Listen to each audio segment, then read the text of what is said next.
Okay आज हमको animal husbandry के पार्ट से स्टार्ट करना है because we are at the middle of the biotechnology. So हमने पहले ये देखा था सबसे पहले कि साइटोलॉजी क्या है, then we have learned about the stem cell research, what basically stem cell is. उसके बाद हमने ये देखा कि बायोटेक्नोलॉजी है क्या और बायोटेक्नोलॉजी का यूजेस किस तरह से बेनिफिट करता है हमको, राइट। तो फिर जब बायोलॉजी के बेनिफिट हमने देखे तो बहुत सारे आपको इफेक्ट्स दिखे, ठीक है। तो उसमें हमको अभी आज क्या स्टार्ट करना है, एनिमल हस्बेंड्री। बेसिकली जो लास्ट टाइम हमने स्टार्ट किया था it was all about the crop biotechnology, means हम लोग किसके बारे में बात कर रहे थे, we were talking about the agriculture, right. We were talking about the agriculture. आज हम जो देखेंगे ना बाकी जो क्राइटेरियाज है उनमें हम क्या करेंगे, थोड़ा सा रोशनी डालेंगे। So let us start. First हम लोग जब बात करेंगे एनिमल हस्बेंड्री, मैंने आपको जैसे ही बताया था लास्ट टाइम, मैंने आपको बताया था कि एनिमल हस्बेंड्री में कैसा है कि द फर्स्ट जो यील्ड ऑफ द काउ, जो मिल्क की हम बात करते, राइट। तो मिल्क जो था वो क्या था, बहुत आपका कम यील्ड आता था एक काउ में, 6 to 7 लीटर आता था। लेकिन जैसे बायोटेक्नोलॉजी से we started doing the breeding process, ठीक है, हमने डिजायर्ड जेनेटिक चेंजेस किए एट द जीन लेवल, तो हमारे जो लेवल थे वो 10 से 12 लीटर मिल्क प्रतिदिन हो गए। सेम गोज फॉर अगर हम बोलेंगे पोल्ट्री फार्मिंग, आज इंडिया का मतलब बहुत बड़ा एक सेक्टर है जो पोल्ट्री फार्मिंग है, राइट। तो जो पोल्ट्री, एग्स, चिकन, ये मटन, इन सब पे क्या करता है, डील करता है। तो अगर आप देखोगे तो वो भी क्या हुआ है, ड्रास्टिकली इंप्रूव हुआ है ना।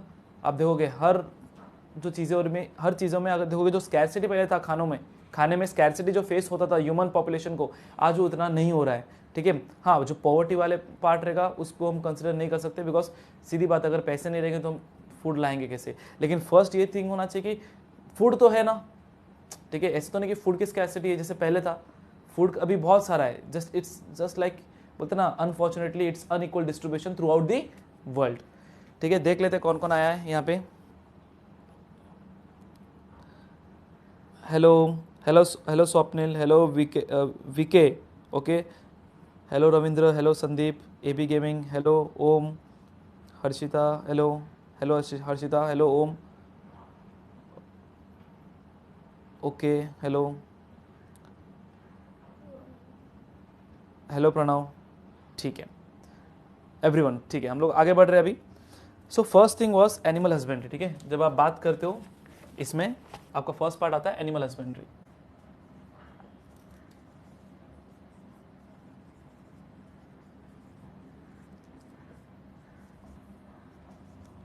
जब आप बच्चों एनिमल हस्बेंड्री बोलते हो, याद रखना इसमें इसमें ना दो चीजें हैं। एक है आपका artificial insemination, first one is artificial insemination and second one is embryo transfer. First आपका जो है वो है आर्टिफिशियल इंसेमिनेशन और दूसरा आपका क्या है, एम्ब्रियो ट्रांसफर, ठीक है। ये दो पार्ट है। अब जब मैं बोलता हूँ कि आर्टिफिशियल इंसेमिनेशन मतलब क्या, कि एक जैसे फॉर एग्जांपल अगर समझो कोई काऊ है ना, उसको हमने क्या किया, एग्जॉटिक जो कोई दूसरा ब्रीड है, ठीक है, एग्जॉटिक ब्रीड है जो दूसरा हम बात करते हैं, वो यहाँ का नेशनल वाला ब्रीड नहीं है, इंटरनेशनल वाला ब्रीड है, उसका हम क्या करते हैं, ठीक है, हम स्पर्म लेके आते हैं और हम क्या करते हैं, आर्टिफिशियली इंसेमिनेट करते हैं। आर्टिफिशियली इंसेमिनेट करना मतलब क्या होता है कि एक्चुअली वो रिप्रोडक्शन प्रोसेस अंडरगो कर रहा है क्या, नहीं, मतलब जो एक्चुअली जो इंटरकोर्स है बेसिकली वो नहीं हो रहा है ना, सेक्स जो है वो नहीं हो रहा है। डायरेक्टली क्या हो रहा है, आप क्या करते हो, स्पर्म क्या करते हो, आर्टिफिशियली उस काऊ के अंदर क्या करते हो, ट्रांसफर करते हो। तो उसकी वजह से क्या होता है, कि वो काऊ क्या होती है, देन वो प्रेग्नेंट हो जाती है एंड देन काफ्स आना स्टार्ट होते हैं एंड देन मिल्क का यील्ड क्या होता है, बढ़ जाता है। जैसे ही आपका काफ का प्रोडक्शन हो गया देन वापस करना स्टार्ट। कहीं ना कहीं ये डेयरी फार्मिंग भी एक क्रूअल इंडस्ट्री है, ठीक है, हमको इसके बारे में पता नहीं है, लेकिन अगर हम टेक्स्ट बुक के हिसाब से देखें, हम अगर वर्ल्ड लाइफ के हिसाब से देखें तो यस, ये प्रोसेस की वजह से क्या हुआ, जो मिल्क का प्रोडक्शन क्या है बहुत बढ़ गया। मैंने इसको क्रूअल इसके लिए बोला बिकॉज आप ये एनिमल का परमिशन लेके नहीं करते ना, तो एथिक्स के हिसाब से क्या ये रॉन्ग है, ठीक है। सो हम देखा यहाँ पे एक दूसरा क्या होता है, एम्ब्रियो ट्रांसफर, कि आप क्या करते हो, एक जैसे एक सरोगेट मदर होता है। अब जैसे ये जो काव है ना, जैसे उसका काफ प्रोडक्शन होगा, वो उसने मिल्क प्रोडक्शन करना स्टार्ट किया, ठीक है, ए लेवल का काव था, ठीक है, उसको क्या हुआ, आपने आर्टिफिशियली इंसेमिनेट किया, इसमें क्या हुआ, काफ का प्रोडक्शन स्टार्ट हो गया। जैसे इसने क्या किया, वो काफ को बर्थ दे दिया, ठीक है। अब बर्थ देने के टाइम तक भी हम रुकते नहीं है, हम क्या करते, ये काफ को क्या करते, निकाल देते, और ये जो तभी सीधी बात है, ये काफ नहीं रहेगा, तभी ये क्या रहेगा, एम्ब्रियो रहेगा। इस एम्ब्रियो को हम इम्प्लांट किस में करेंगे, बी वाले काव में करेंगे, और ये जो बी है ना, this would be acting as a surrogate mother. Surrogate मतलब क्या, वो सिर्फ और सिर्फ क्या करेगी, बच्चे पैदा करने का काम करेगी, सरोगेट। ठीक है, तो ये एम्ब्रियो इसमें ट्रांसफर हो गया। तो ऐसे ये एक तरीका मैंने बताया, ऐसे आपके बहुत सारे टेक्निक्स है जिसमें आप एम्ब्रियो को ट्रांसफर कर सकते हो। तो इससे आपका क्या हुआ है, मिल्क, मीट, वूल, है ना, ये सब चीजें आपकी ज्यादा प्रोडक्शन हुआ है। एंड सिमिलरली आप देख सकते हो जो एनिमल्स की उनकी जो स्ट्रेंथ है वो भी क्या हुआ है, काफी अच्छे से इंक्रीज हुई है। हम अभी बात करेंगे ह्यूमन हेल्थ में। आज हमको मालूम है ह्यूमन हेल्थ पे हम बोलेंगे तो हमको पता है कि बायोटेक्नोलॉजी की वजह से वी नो कि हमको आज हर एक जीन का फंक्शन पता है। ठीक है, ये बहुत बड़ा एक प्रोजेक्ट था जिसको हम बोलते हैं ह्यूमन जीनोम प्रोजेक्ट। अभी नहीं, आप आपके हायर स्टैंडर्ड्स में पढ़ोगे। तो इस ह्यूमन जीनोम प्रोजेक्ट में अगर आपको पता रहेगा, हमने ट्रांसक्रिप्शन ट्रांसलेशन डिस्कस किया था, तो उसका मेन मोटो क्या था कि हर एक जीन का फंक्शन क्या है। ठीक है, एवरी जीन का एक फंक्शन क्या है। तो जब आप बात करोगे ना जीन लेवल पे, when you are talking about the gene level, अगर आपको हर एक जीन का फंक्शन पता चल गया तो आप उसको क्या कर सकते हो, उसी हिसाब से यूज कर सकते हो। तो बायोटेक्नोलॉजी का सबसे मेन फंडा क्या पता है क्या, हमको ऊपर से चीजें समझ में नहीं आती है, हमको डायरेक्ट क्या होता है, हम we are directly looking at a molecular level. तो अगर हमको हर एक जीन का फंक्शन पता है, तो अगर हमको बाहर से कोई प्रोटीन की कमी है या फिर कोई प्रोटीन डेफिशिएंसी सिंड्रोम है या तो कोई डिजीज है, उसको हम रेक्टिफाई कर सकते हैं कि यस ये जीन के लेवल पे इसका प्रॉब्लम है। ठीक है, और उतना ही नहीं, हम इसके हिसाब से क्या कर सकते हैं, उसको चेंजेस भी कर सकते हैं। तो ये किस में आता है, इसको हम बोलते हैं थ्योरेपेटिक डायग्नोस्टिक्स। ठीक है, थ्योरेपेटिक एप्लीकेशन हम बोलते हैं, थ्योरेपेटिक एप्लीकेशन। ये भी किसके अंदर आता है, आपका बायो टेक्नोलॉजी। इतना क्लियर है बच्चों, इतना क्लियर है? ओके, जीन का फंक्शन हमने ट्रांसक्रिप्शन ट्रांसलेशन में पढ़ा था कि एवरी जीन, राइट, वो क्या करता है, it has the some information, that information is for making protein. ठीक है, to bring the specific amino acid, and वो स्पेसिफिक अमाइनो एसिड जब जुड़ेंगे तो एक स्पेसिफिक प्रोटीन बनेगा। तो सीधी सी बात है, अगर मुझे प्रोटीन के बारे में इंफॉर्मेशन जानना है तो मुझे ये पता चलना चाहिए कि कौन से अमाइनो एसिड्स से वो प्रोटीन बनता है, और वो अमाइनो एसिड्स के लिए कौन सी इंफॉर्मेशन रिस्पॉन्सिबल है, और वो इंफॉर्मेशन स्टोर करके कौन रखता है, डीएनए। तो डीएनए के अंदर कौन स्टोर करता है, बेसिकली जीन। क्लियर है? Hello arsenic, cell biology and biotechnology. Okay, तो इतना क्लियर है बच्चों। देखो यहाँ पे जैसे आपको एग्जांपल दिया है, ठीक है, कि आज डिजीजेस लाइक एड्स, ठीक है, डेंगू, इनके बारे में हम डायग्नोसिस कितना फटक से कर सकते हैं, है ना। हम जस्ट ब्लड सैंपल लेते हैं और हम ब्लड सैंपल देते हैं, जो भी पैथ लैब रहता है, और वो क्या करता है, हमको बताता है, हाँ भाई you are suffering from so and so diseases. How is it possible? Because of biotechnology. इतने सारे जो इक्विपमेंट्स बने, इंस्ट्रूमेंट्स बने, उनके जो इतने एप्लीकेशन है, वो किसके लिए पॉसिबल, किस वजह से पॉसिबल हो पाए, ड्यू टू दी बायोटेक्नोलॉजी।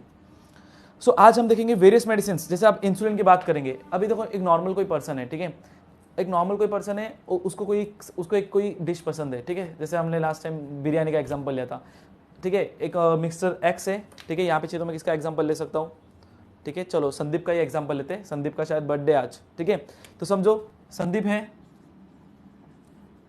ठीक है, ये एक पर्सन है, एंड समझो और एक पर्सन एक्स है। अब ये संदीप क्या होता है, दोनों संदीप और एक्स जो है, ये दोनों पर्सन क्या करते हैं, अपने फेवरेट डिश को खाते हैं। अब जैसे ही फेवरेट डिश को खाएंगे तो होगा क्या, अभी संदीप नॉर्मल है, ठीक है, संदीप इज नॉर्मल, तो होगा क्या, यहाँ पे संदीप के बॉडी में क्या प्रोड्यूस होगा, इंसुलिन। क्या प्रोड्यूस होगा, इंसुलिन। और हम समझो बिरयानी खा रहे हैं, ठीक है, संदीप ने भी बिरयानी खाया और वो जो एक्स पर्सन उसने भी खाया। अभी खाने के बाद क्या होगा, डाइजेशन होना स्टार्ट होगा। अब लास्ट का प्रोडक्ट क्या है बच्चों, ग्लूकोज है। क्या प्रोडक्ट है, ग्लूकोज। तो होता क्या है कि इंसुलिन कौन प्रोड्यूस करेगा, संदीप का बॉडी प्रोड्यूस करेगा, और ये ग्लूकोज का लेवल जब बढ़ते जाएगा ब्लड में, उसको क्या करेगा, वो कम करेगा। कम कैसे करेगा, समझो ये आपका ब्लड है बच्चों, तो ब्लड में आपका ये डिफरेंट से ग्लूकोज मॉलिक्यूल बढ़ चुके, ये एक्स में भी बढ़ गए, संदीप में भी बढ़ गए, मतलब 2-2.5 घंटे बाद जब डाइजेशन हुआ, लेकिन संदीप के बॉडी में इंसुलिन प्रोडक्शन हो रहा था, तो जिसकी वजह से क्या हुआ, ये एक्स्ट्रा जितने भी ग्लूकोज थे वो किधर चले गए, लीवर में चले गए, और ग्लाइकोजन स्टोरेज हो गया। और क्या हो गया, ग्लाइकोजन स्टोरेज हो गया। समझ रहे हो, ग्लाइकोजन स्टोरेज हो गया। तो कहने का मतलब क्या है कि अब उसका बॉडी नॉर्मल हो गया। लेकिन अभी समझो इसकी एक्स की बात करेंगे, क्या इसके बॉडी में इंसुलिन काम कर रहा है, क्या नहीं काम कर रहा है। तो इंसुलिन काम नहीं करता है, तो इसके बॉडी में जो एक्स्ट्रा ग्लूकोज रहेंगे, क्या वो कम होंगे, क्या वो ग्लाइकोजन के फॉर्म में कन्वर्ट होंगे क्या बच्चों, बताओ, क्या वो लोग होंगे, क्या कन्वर्ट होगा क्या, नहीं, राइट। तो इसका मतलब क्या है, इसका मतलब क्या है, ये नहीं होगा। मतलब क्या होगा कि ये पर्सन किससे सफर कर रहा है, इंसुलिन से सफर कर रहा है। बट अगर मैंने क्या ये देखा कि इसके जीन्स लेवल में क्या हो रहा है, इंसुलिन नहीं बन रहा है, तो मैं इंसुलिन का जो जीन रिस्पॉन्सिबल है इसके अंदर अगर इंसर्ट कर दूं, ये जो पर्सन एक्स है इसके अंदर मैं इंसर्ट कर दूं, तो this person can also produce the insulin. And if he can produce the insulin, तो क्या होगा, आपका उसका जो मेन प्रॉब्लम था डायबिटीज, वो हम क्या कर सकते, सॉल्व कर सकते। तो ये एक एग्जांपल में मुझे आपको देना था, ठीक है। Then by the for this purpose human insulin gene has been inserted in the genome of a bacteria. आप डायरेक्टली ह्यूमन के अंदर इंसर्ट नहीं कर सकते, है ना, क्योंकि बहुत सारे उसके रेपरकशंस हो सकते हैं। तो हम क्या करते, बैक्टीरिया, याद रखना, बोर्ड में आपको पूछ सकते कौन सा बैक्टीरिया में हम ह्यूमन इंसुलिन यूज करते, तो आंसर क्या है, ई कोलाई। क्या आंसर बच्चों, ई कोलाई, ठीक है। उसी तरह से आप देख सकते हो वेरियस वैक्सीन एंड एंटीबायोटिक्स भी आप क्या कर सकते हो, in the same way you can produced. Vaccine की बात करते हैं, ठीक है। यहां तक बच्चों क्लियर है सबको, एवरीवन यहां तक क्लियर है। Now will be talking about vaccination.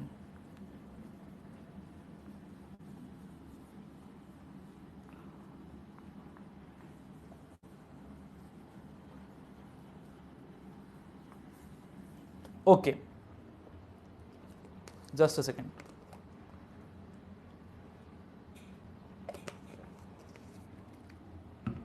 Okay, vaccination जब हम बात करते हैं, ये हो गया। अभी हम देख ही रहे कोविड के टाइम पे, है ना, we are living in era of COVID. तो हमने क्या ऑब्जर्व किया है कि कंटिन्यूसली क्या हो रहा है, अभी स्टार्टिंग में जो फेज था, लोग डर रहे थे कि भाई इसकी दवाई नहीं, अभी भी दवाई एज अ मेडिसिन हम बोलेंगे ना, तो वो अब तक नहीं है, ठीक है। हमारे पास क्या है, खाली वैक्सीन है। लेकिन वैक्सीन इंपॉर्टेंट है, यस, बहुत इंपॉर्टेंट है। If you observe the proverb जो हम बचपन से यूज करते हैं, हमको सिखाया जाता है स्कूल लेवल से, prevention is better than cure. इसका क्या मतलब होता है बच्चों, prevention is better than cure, मतलब कि अगर मुझे समझो बीमारी होती है, उसके बाद मैं डॉक्टर के पास जाता हूँ, फिर मैं इलाज करता हूँ, वो अच्छा है कि मुझे बीमारी हो ही ना। जो फर्स्ट जो सेकंड जो स्टेटमेंट है, इट्स जस्ट लाइक बोलते ना, एक इमेजिनरी चीज है ना, आइडियल सिचुएशन है जो कभी एग्जिस्ट नहीं करेगा कि मैं बीमार कभी नहीं हूं, है ना। लेकिन जितना हो सके अगर हम बीमारी से दूर रहे तो बेहतर है कि नहीं, ऑब्वियसली बेहतर है। तो कहने का मतलब क्या, जो डिफरेंट डिफरेंट डिजीज होती है ना, उसके हम क्या करते हैं, वैक्सीन प्रोड्यूस करते हैं। अब वैक्सीन क्या होते हैं बेसिकली, जैसे कि फॉर एग्जाम्पल हमको बचपन में पोलियो वैक्सीन मिला था। तो पोलियो वैक्सीन का मतलब क्या था कि अब इसकी वजह से हम देखोगे 1995 में, if I am not wrong, कि 1995 में ये कैंपेन स्टार्ट हुआ, मिशन बोलते ना पोलियो कैंपेन, कि इंडिया को पोलियो मुक्त बनाना है। आपने बचपन में ऐड भी देखा रहेगा, अभी भी देखते रहोगे कि अमिताभ बच्चन सर का ऐड आता रहता है कि पोलियो से दूर रखना है। अभी टीबी का ऐड चल रहा है। तो कहने का मतलब क्या है कि ये वैक्सीन होता क्या है, अभी जो पोलियो होता है ना, पोलियो, ठीक है, यही क्या होगा, यही पार्ट का समझो, जैसे हम पोलियो हो गया है, फिर कोई भी हम अगर वायरस की बात करें, फिर कोई भी बैक्टीरिया की बात करें, तो हम उसको इंसर्ट क्या करते हैं, हम उसको क्या करेंगे, हम इंसर्ट कर देंगे हमारे बॉडी में। अब बोलोगे सर अगर मुझे पोलियो से दूर भागना है ना, मुझे पोलियो नहीं होना चाहिए, आप क्या करो सर, पोलियो का ही आप वायरस डाल रहे हो मेरे बॉडी के अंदर। तो कहने का मतलब क्या है, हम उसको क्या करते हैं, इनएक्टिव फॉर्म में डालते हैं। कौन से फॉर्म में डालते हैं बच्चों, कोई भी वायरस, कोई भी बैक्टीरिया, हम उसको जिसके अगेंस्ट हमको इम्यूनिटी चाहिए, ठीक है, कोई भी हो सकता है, टीबी हो गया, बाद में फिर आपका डिफरेंट, जैसा अभी कोरोना हो गया, ठीक है, कोविड हो गया। तो हम क्या करेंगे, हम यही जो कोविड होता है ना, ये कोविड का जो वायरस होता है, यही स्ट्रेन होता है ना, उसको हम क्या करेंगे, इनएक्टिव फॉर्म में डालेंगे। क्या करेंगे बच्चों, इनएक्टिव फॉर्म में, इनएक्टिव, या फिर उसको बहुत वीक फॉर्म में डालेंगे, या तो डेड, समझ रहे हो, या तो डेड। और उसको इस तरह से हम क्या करेंगे, हमारे बॉडी के अंदर डालेंगे कि वो इनएक्टिव रहेगा। तो सीधी बात है, जब बॉडी के अंदर जाएगा क्या वो डिजीज प्रोड्यूस कर सकता है, बिल्कुल नहीं। लेकिन जैसे वो मेरे बॉडी के अंदर जाएगा, मेरे जो इम्यून सिस्टम है वो लोग पहचान लेंगे, ठीक है, उसके स्ट्रक्चर को देखेंगे, अच्छा इसका स्ट्रक्चर ऐसा है ना, ये एंटीजन है। तो हमेशा याद रखना, आपके बॉडी में दो चीजें होती है, मतलब बॉडी का जो इम्यून सिस्टम है ना, when you talk about immune system, when you talk about immune system, तो इम्यून सिस्टम दो चीजों में काम करता है। एक आपका क्या होता है, एक आपका क्या होता है, एंटीजन, और एक आपका क्या होता है, एंटीबॉडी। तो एंटीजन क्या है, ये हो गया, ठीक है, या फिर कोई भी एक फॉरेन बैक्टीरिया जो आपको बाहर से आपके बॉडी को आके हार्म कर रहा है, दैट इज एंटीजन। उसके हिसाब से, उसके लिए स्पेसिफिक लड़ने के लिए हमारा बॉडी क्या बनाता है, एंटीबॉडी। तो कोविड का जो वैक्सीन अगर हमने ले लिया, तो उसके अंदर कोविड का इनएक्टिव वायरस है, तो होता क्या है कि बॉडी क्या करेगा, उसके अगेंस्ट इम्यूनिटी तैयार करेगा। तो नेक्स्ट टाइम नेक्स्ट टाइम जब एक्चुअल में कोविड जब हमला करेगा, हमारा बॉडी बोलेगा आ गए तुम, हम तो तुम्हारा इंतजार कर रहे थे, क्योंकि हमारे पास ऑलरेडी हमको मालूम है कि उसका वीक स्पॉट क्या है, ठीक है, वो कहाँ कहाँ पे हम उसको हमला कर सकते हैं और किस तरह से उसकी प्रोटीन स्ट्रक्चर को हमको मालूम है। अब मुझे अगर दुश्मन की कमजोरी पता है, अगर मुझे दुश्मन का पूरा स्ट्रक्चर पता है, तो उसको अटैक कहाँ पे करना है, किधर करना है, वो भी पता रहेगा। So next time when ever I am getting affected for a real sense, my body is ready, not only my body is ready but it gives a robust attack towards that antigen. समझा? तो बचपन में हमको polio का vaccine मिल गया था, तो जब एक्चुअली जब पोलियो हमको अफेक्ट हुआ, आया रहेगा हमारे बॉडी में, हमको नहीं पता, लेकिन हमारा बॉडी क्या था, रेडी था, आ जाओ, आ भी जाओ, है ना, आज हम रेडी हो जाते हैं, ठीक है, और भर दिया वायरस को। उसी तरह से अभी जो कोविड का भी सीन है, उसमें हमको वैक्सीन जो मिल रहा है, हम ये क्यों बोल रहे हैं वैक्सीन इफेक्टिव है, अगर आपको वैक्सीनेशन ठीक से कर गया, आपको मिल गया वैक्सीन, तो होगा क्या, जब एक्चुअली आपको कोविड जब होगा, तो body would be prepare, not only prepare, वो अच्छे से उसको वाइप आउट कर लेगा। So this was about the vaccine and vaccination, it already comes under biotechnology. इतना क्लियर है? एग्जैक्टली पहले हॉर्स के पैनक्रियास होते थे, या फिर आपका शिप के पैनक्रियास से होते थे, तो इससे क्या होता था आपका, आप बोल सकते हो कि जो रॉयल फैमिलीज होते थे, जो बहुत अमीर वाले थे, बराबर अमीर वाले थे, वो लोग ही क्या कर सकते थे, उसको यूज कर सकते थे। लेकिन आज क्या हो रहा है, हर एक पर्सन यूज कर सकता है, ठीक है, यूज कर सकता है। इसलिए नॉर्मली डायबिटीज, हाँ ठीक है, चलता है आराम से, शुगर को कंट्रोल करने का। सोचो पहले डायबिटीज मतलब अल्लाह शिट क्या होगा, अभी होगा, मतलब होता है ना कि ज़्यादा टाइम अगर कोई डिजीज रहता है ना हमारे इंडिया में, उसकी हम वैल्यू नहीं करते। अभी कोरोना को देखो, कोई वैल्यू करता है क्या? नहीं।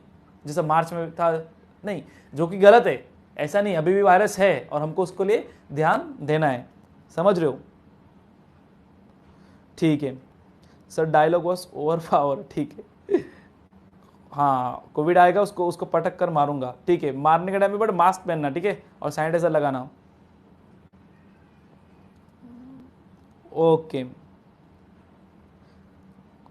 हाँ, वैक्सीनेशन, ऑब्वियसली वैक्सीनेशन अच्छा है, बट इसका मतलब हम वायरस को क्या कर रहे हैं, इंजेक्ट कर रहे हैं, लेकिन बच्चों वायरस जो है वो कैसे, कौन से फॉर्म में बच्चों, इनएक्टिव फॉर्म में, कौन से फॉर्म में, इनएक्टिव फॉर्म में। तो सीधी बात है, vaccination is the sure short answer. अब जैसा होगा कि अब क्वेश्चन नहीं आएगा कि सर बहुत से जन को अभी कोविड हो रहा नहीं, तो एक कंसेप्ट है बायोटेक्नोलॉजी में, इसको बोलते हैं हम हर्ड इम्यूनिटी। हर्ड इम्यूनिटी का मतलब क्या होता है, जब हम कंटिन्यूसली अगर हम सराउंडेड रहते कोई डिजीज से, तो हमारा बॉडी अपने आप क्या करता है, उसके लिए एंटीबॉडी बना देता है ना। इसलिए हम बोलते हैं कि इंडिया में जितना हमने सोचा था उससे ज़्यादा तबाही नहीं हुई है, जो कि अच्छी बात है। वी प्रे कि भाई ऐसी सिचुएशन रहे और वापस नॉर्मल हो जाए। लेकिन हर्ड इम्यूनिटी वही होता है कि आप कोई एक जगह पे, जैसे फॉरेस्ट में समझो किसी को एक बीमारी हो गई तो सब मरेंगे, लेकिन जो बच जाएंगे, जैसे वही नेचुरल सिलेक्शन, वो क्या करेंगे, फिर रूल आउट करेंगे। So this was about the vaccine and vaccination. बच्चों आई थिंक यहाँ तक मजा आप लोग को क्लियर हुआ, ठीक है, ओके। अब आपके ना टेक्स्ट बुक में एक एग्जांपल है, एडिबल वैक्सीन। एडिबल वैक्सीन मतलब क्या, कि जैसे पोलियो हमने देखा था ना, डायरेक्ट 2 बूंद जिंदगी की। एडिबल मतलब क्या कि सर वैक्सीन इंजेक्शन के फॉर्म में लेने से बेटर है कुछ ऐसा करो ना, जैसे आपने कल एग्जांपल दिया था, याद है ना, बिरयानी, पुलाव, ऐसा कुछ मजा आ जाए सर। फिर आप बोलोगे हाँ सर, फिर बायोटेक्नोलॉजी सच में बहुत बढ़िया है। तो हम क्या बोलेंगे, जैसे फॉर एग्जाम्पल एक आपका जो डायग्राम दिया है, ठीक है, डायग्राम किसमें दिया है, डायग्राम किसमें दिया आपका कि 8.7 ट्रांसजेनिक पोटैटोस। आप देखो कि फॉर एग्जांपल एक एडिबल वैक्सीन में क्या दिया है कि ऐसे जैसे पोटैटो दिया है, ठीक है, इसमें बैक्टीरिया का एग्जांपल क्या दिया है, वाइब्रियो कोलेरे, ठीक है, एस्चेरिया कोलाई। इनके अगेंस्ट हमको क्या चाहिए, इनके अगेंस्ट क्या चाहिए हमको, we need the protection, we need the immunity. तो हम क्या करेंगे, सीधी बात है, हम क्या करेंगे, इनको ही, मैंने बोला ना, इनको हम कैसे करेंगे, इनएक्टिव फॉर्म में। क्या करेंगे, इनएक्टिव फॉर्म में हम क्या करेंगे, उसको डालेंगे, किसमें डालेंगे, प्लांट में डालेंगे। आप देख सकते हो, isolation of desired gene from the human pathogen. आपने क्या किया, फर्स्ट स्टेप में आपने क्या किया, आइसोलेशन किया है of the desired gene from the human pathogen. Second step में आपने क्या किया, transgenic plant virus. Transgenic plant virus मतलब क्या, कि जो प्लांट वायरस है, ठीक है, जो प्लांट का जो वायरस है, उसको आपने क्या किया, उसके अंदर आपने चेंजेस किया। याद रखना, मैंने जैसे आपको कल समझाया था, आपको याद रहेगा, नहीं याद रहेगा तो एक बार वीडियो देख लेना वापस, कि अगर ये डीएनए है तो मुझे जो चेंजेस चाहिए ना, जो जीन का चेंजेस चाहिए, मैं वो जीन को क्या करूंगा, उधर ऐड कर दूंगा। तो अब क्या हो गया, ट्रांस जीन हो गया। ट्रांस मतलब क्या, चेंज, जो जीन था राइट, उसके सीक्वेंस में क्या हुआ बच्चों, चेंजेस आ गया। तो आप टेक्स्ट बुक में आप देख सकते हो, है ना, ट्रांसजेनिक प्लांट वायरस। अब क्या होगा, जो virus it infects the potato leaves, edible plant is developed from the leaf pieces containing the human genes of human pathogen. Consumption of the raw potatoes helps to develop immunity against that pathogen. तो इस तरह से मैंने क्या किया, मैंने plant के अंदर उसको इन्फेक्ट किया, ठीक है, जीन से.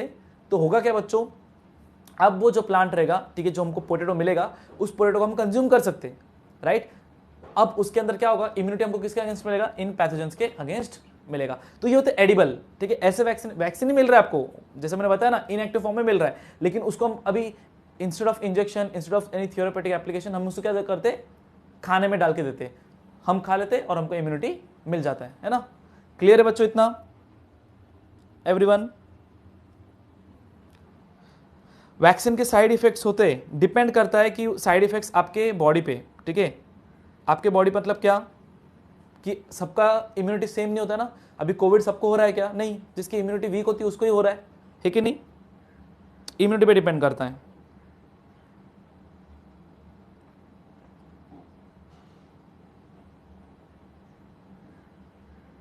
क्लियर है.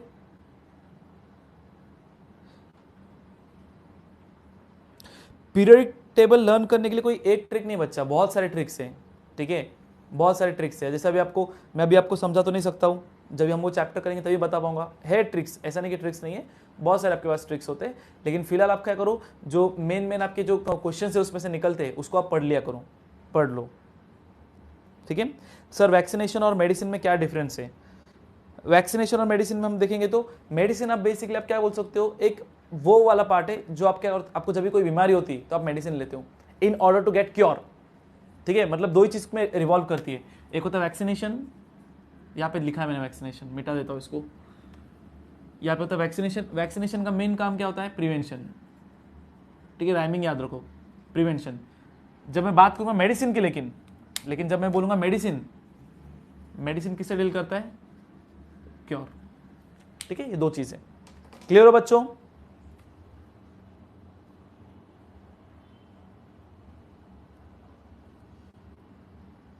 ओके, क्लियर इतना. सर आपका माइक मुझे मिल जाए, मैं अरिजीत सिंह बन जाऊंगा. शाबाश, बन जाओ बन जाओ, तुम्हारी जिंदगी दर्द में है ना, बन जाओ, ठीक है. तो ये हो गया बच्चों. अभी ट्रीटमेंट की बात करें, ट्रीटमेंट में क्या हो सकता है, डिफरेंट हमारे इंसुलिन हो गया, सोमाइलोट्रोपिन हो गया, ब्लड क्लॉटिंग फैक्टर्स हो गया. अभी मैंने जैसे इंसुलिन का एग्जांपल दिया बच्चों, ऐसे आपके बहुत सारे प्रोटीन है ना, हर एक प्रोटीन का एक फंक्शन होता है, हर एक प्रोटीन का अपना एक फंक्शन होता है. अब समझो मुझे मालूम पड़ेगा कि मेरे बॉडी में जैसे कि ब्लीडिंग हो रहा है, ठीक है. ब्लीडिंग होने के टाइम क्या होता है, कुछ टाइम बाद ब्लीडिंग होने के बाद हम वापस क्या होते हैं, हम कुछ नहीं करते, अपने आप क्या होता है, वो ब्लड सूखता है और फिर हम क्योर हो जाते हैं. बट हमारे अंदर कीड़ा कांडी होता है, हम क्या करते, उसको वापस निकाल देते. जैसे यहाँ पे चोट लगे तो जैसे ब्लड सूखता है उसको हम निकाल देते, फिर वापस ब्लड फ्लो होता है वंस मोर. लेकिन एक्चुअली हो रहा है क्या अंदर, कि जब आपका ब्लीडिंग हो रहा है तो ब्लड उसमें क्या हो रहा है, क्लॉटिंग फैक्टर्स आ रहे हैं, 1 2 3 4 ऐसे बहुत सारे क्लॉटिंग फैक्टर्स है, 12 13 तक क्लॉटिंग फैक्टर्स है. ये क्या करते हैं, ब्लड को गाढ़ा बना रहे, रोकते ताकि ब्लड आपका ब्लीडिंग ना हो. और हम क्या करते हैं, निकाल दिया. तो बच्चों अभी समझो कोई ऐसा पर्सन है जिसके अंदर कुछ क्लॉटिंग फैक्टर्स मिसिंग है, समझना, कुछ क्लॉटिंग फैक्टर्स क्या है, मिसिंग है. तो वो कैसे ठीक होगा, हम उसके क्या कर सकते हैं, उसको क्लॉटिंग फैक्टर्स फीड कर सकते हैं. जैसे हम इंसुलिन का इंजेक्शन आज लेते हैं लोग डायबिटीज, वैसे हम क्या कर सकते हैं, क्लॉटिंग फैक्टर्स का इंजेक्शन जो होते हैं उसको हम दे सकते हैं. अब वो क्लॉटिंग फैक्टर से इंजेक्शन कैसे बनेगा, सीधी बात है, एक ह्यूमन